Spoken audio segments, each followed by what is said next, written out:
Hi everyone! I get asked a lot where I buy some of my Christmas foundational items from.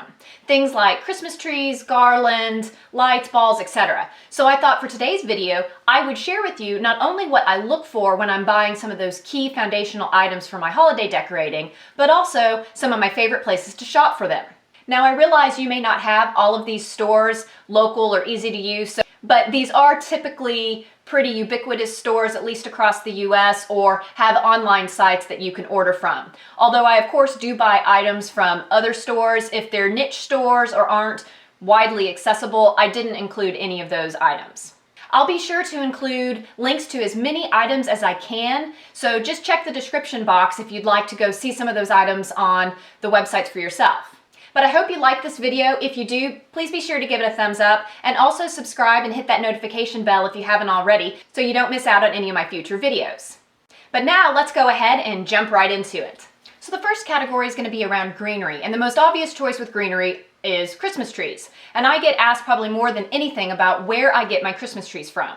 I have 6 different Christmas trees currently, and there's definitely some similarities of what I look for when I'm looking for a Christmas tree.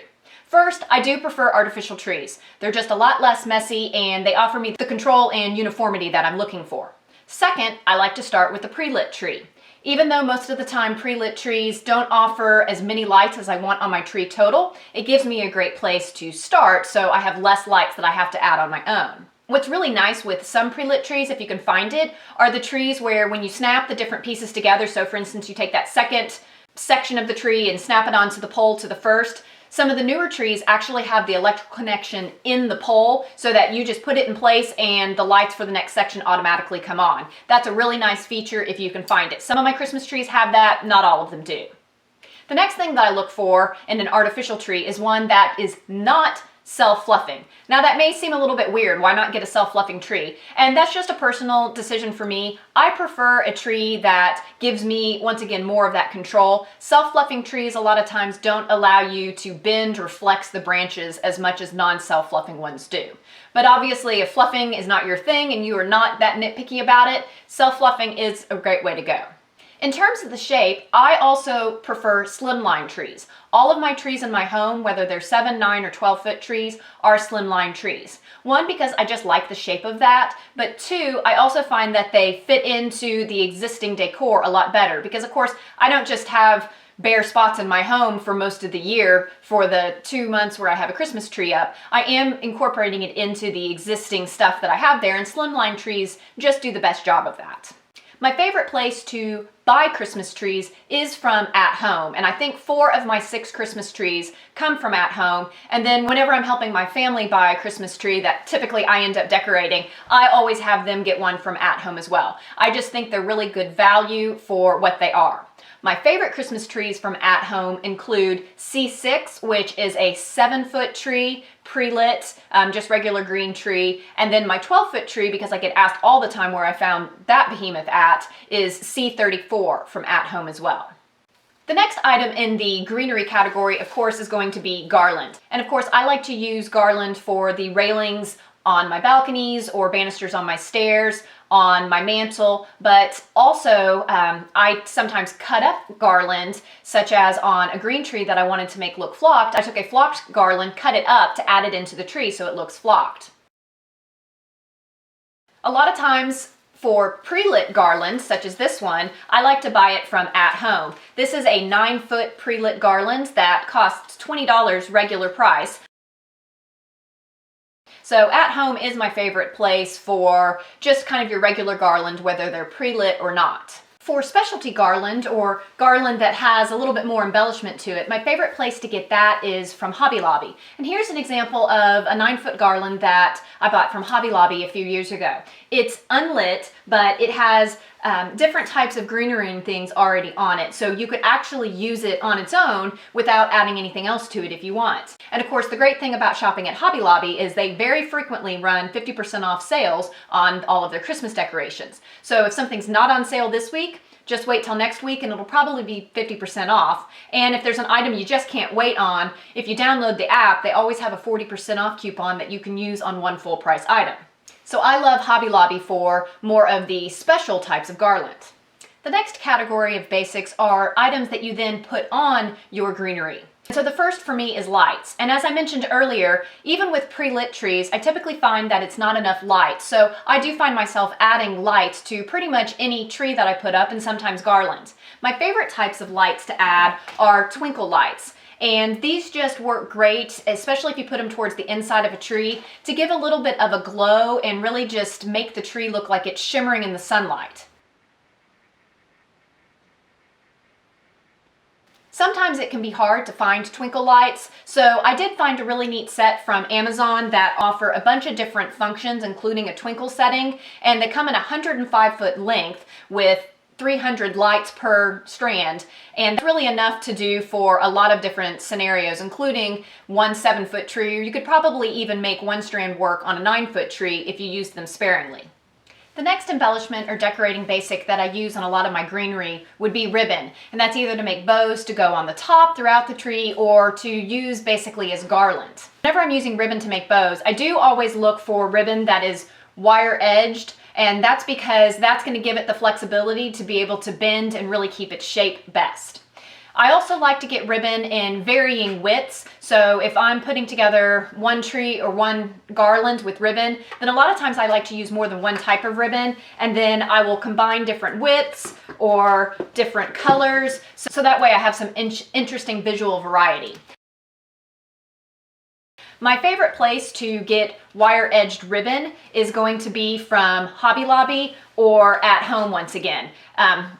They typically come in really long lengths, so most of the ones from Hobby Lobby come in 30-foot lengths. Sometimes at home they come in a little bit less long a length, but 30 feet really gives you a lot of options, especially if you're making your own big looped bow. If you've done that before, you know it uses up a tremendous amount of ribbon, so you want it all to be from one strand, so it's great to be long. And also it's just really good value because once again, Hobby Lobby, you're going to be able to find it at 50% off. So, you know, here's a couple of rolls of different types of ribbon from Hobby Lobby, and then here's a couple of examples of ribbon from at home, but pretty much all of my ribbon always comes from one of those two stores. The next type of decorating basic that I like to add to greenery is going to be picks and stems. And for picks and stems, I'm looking for all different kinds of things. I'm looking for things that add variety of texture, variety of color, different shapes, height, etc. My favorite place to get these items are from Hobby Lobby, and each of these just represent a different type that I've gotten. They also have really good greenery picks, so sometimes I will put greenery around, say, a centerpiece on the table, and so I don't want necessarily something as big and long as a garland. If I want just a greenery type pick, then I can buy some of those and tuck them around something to make it look like it's nestled in. And then my favorite way to fill up greenery for big bang for your buck is going to be using balls. Every single tree, garland, or wreath that I have has balls on it. And typically balls are the most prominent thing on it just because they're good value to be able to fill in the tree, fill in the garland, whatever it is, and give you that variety once again in color and texture, etc. So my favorite place to actually get balls, believe it or not, is from Amazon. And this is an example of one set of balls that I really love that come in a variety of colors, and they also come in different sizes. So these are 2 of the 3 different sizes I believe these come in, so I'll be sure to leave the link down below. But these are some of the best value that you can get for balls. Now when I'm looking for balls, in addition to balls in different colors and shapes and textures, I also look for shatterproof, and these are shatterproof as well, so you can actually use them outdoors. Of course, you can also find great sets of balls from some of the stores I've already mentioned, like At Home and Hobby Lobby as well. And then my last category of decorating basics or staples is going to be around the gift wrap category.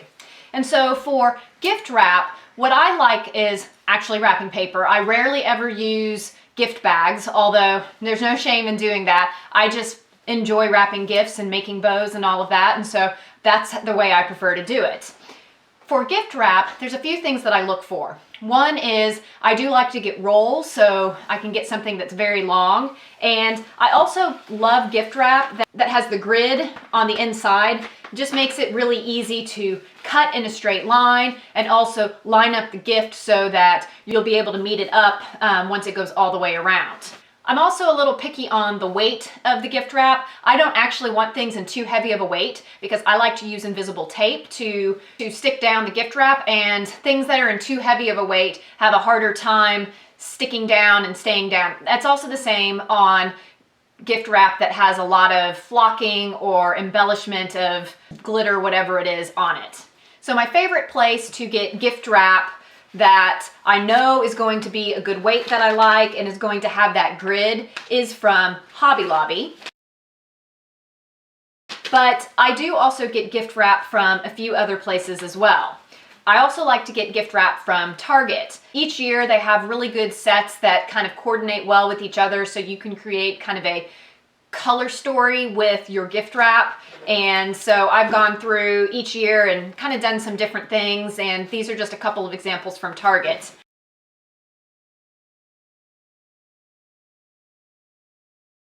And then my other favorite place to get gift wrap, and it's definitely a little more spendy, is from Container Store. They have probably some of my very favorite gift wrap. One year I went with a very kind of retro woodland theme, and I had 4 or 5 different papers that had deer on it. This is the only one that I have any left of, but Container Store is definitely one of my favorite places to get gift wrap as well.